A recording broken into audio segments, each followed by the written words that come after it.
Let's talk a little sports with the NBA circus. That is the coaching carousel.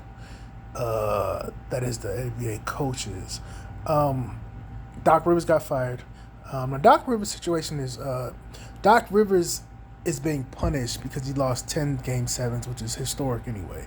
Um, but he should be fired because Philadelphia hasn't really lived up to his their expectations. But you got to be honest, putting your faith in. He had Ben Simmons, a guy that wouldn't shoot, has fear issues that I understand. But in that position, what can you do? The man make $30 million and he won't shoot the ball. You got they had James Harden on a loan. James Harden forced his way out of Houston. Then he went to Brooklyn, didn't do well there. Now he's here and he's playing the same passive. James Harden has been passive for about 5 years, maybe 5 seasons, and he'll show flashes of greatness. But then when it matters, he'll give you 10 points, 15 points. He'll become the facilitator instead of the guy. Like, how do you go from game one dropping 40 and game 3 or 4 dropping 45? And it's like, bro, you saved this team. They easily could have gotten swept if he didn't win first game one. I think game 3 or 4, whatever game he had 45. I'm like, dude, what are you doing?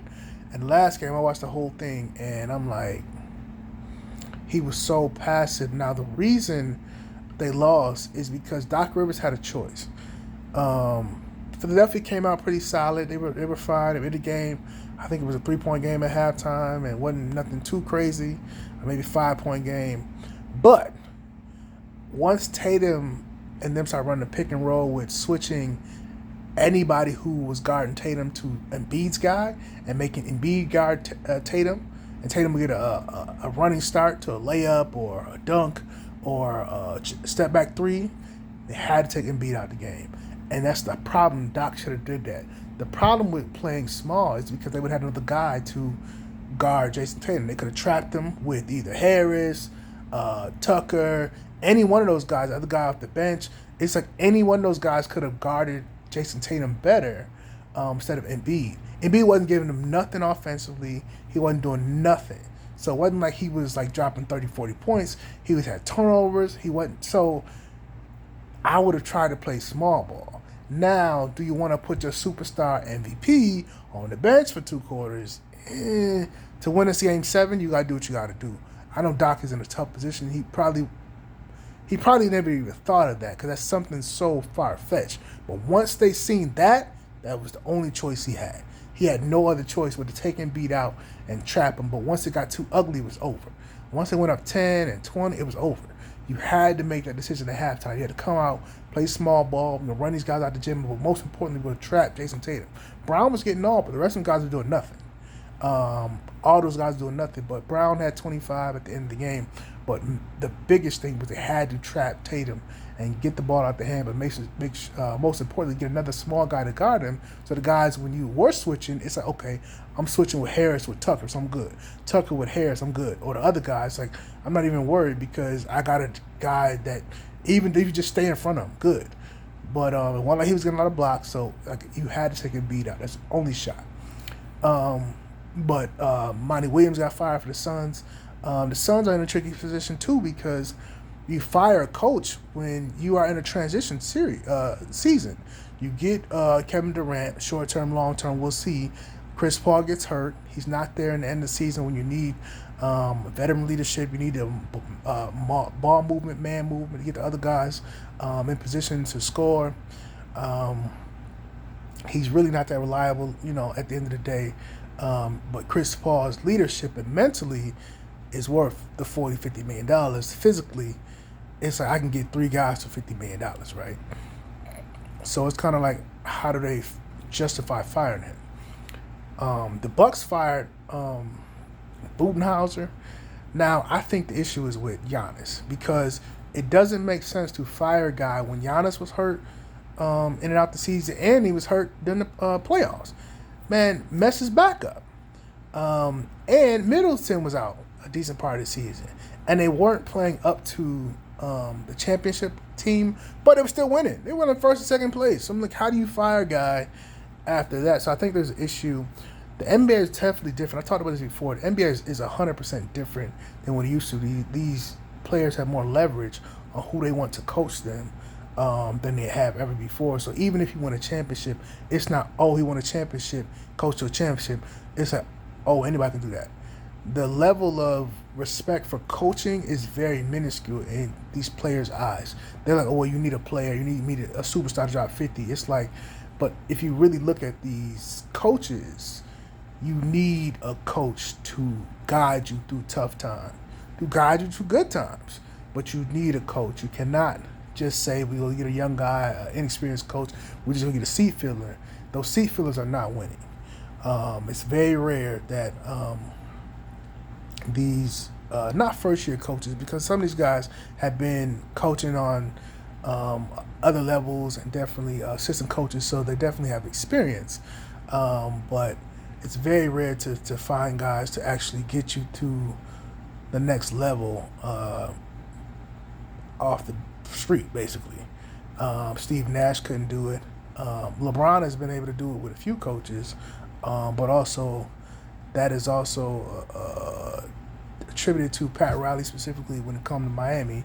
And then in Cleveland, he had a squad, and LeBron was playing top tier, so that obviously helps. So we'll see. I don't know where Nick Nurse is going to be. Nick Nurse and Budenholzer's name has been involved in to see where they go back. If they go to Phoenix, we'll see. I don't know if these guys are going to get a job, because it's kind of like moving one piece to another piece. It's like you already know what this guy can give you. You kind of want a new, fresh face in the league, a new, fresh face at opportunity. I don't know if the Suns can go anywhere. As that team is they don't have a bench. KD and Booker have to be extremely great to win consistently. I'm talking about 70, 80 points a game. I think the one-man show in Giannis in Milwaukee is not going to go anywhere, because I don't think Middleton's a superstar. I don't really think he's a good number two. I think he's more like a three, they need another superstar, or at least a star to help Giannis out. Giannis's game, specifically those free throws, has to grow. You cannot keep missing 10 free throws a game, 7 free throws a game in games that are 5 points or less, 3 points a game. In playoff game, man missed 10 free throws, 13 free throws, and they lost by like 3. So it's like he has to expand his game as a leader. But this will be a trend in the NBA that we will see going forward, that these coaches have a shorter and shorter leash, because superstars and players, not just superstars, players, but even players that are like B-level, C-level, will say, I don't want to play for this guy, and I'm the one selling your jerseys, from your seats. No one comes to see the coach, and that's true. So you're going to see many more years of coaching movement until we'll eventually get back.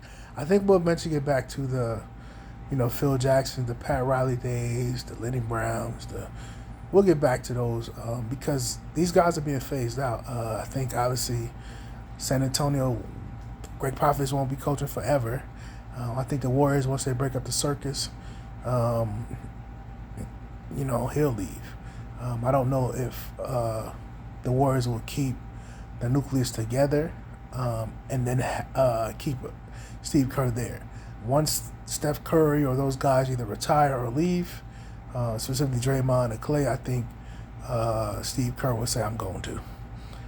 Whether it's to college or another team, another experience, we'll see.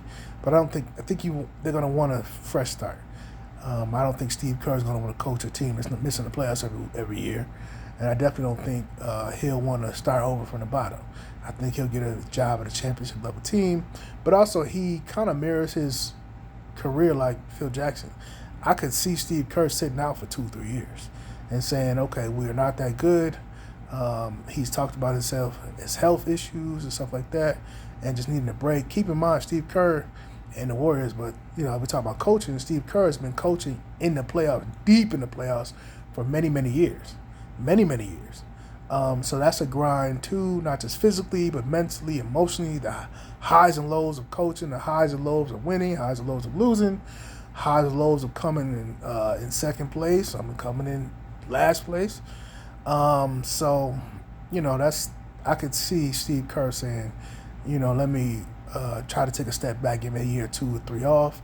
Let me look at other teams and then see if I can get another opportunity to rebuild something somewhere else. But I don't think we're going to have, in this time, maybe 5-6 years, we'll get back to coaching where we have 5 or 6 coaches that are there through the long term. You win a championship, you're there for 3-4 more years, you win another championship, or you just compete, and you're there 5, 6, 7 years. But we won't see that long-term coaching for any time soon, because the players run the league right now. It is what it is. Peace.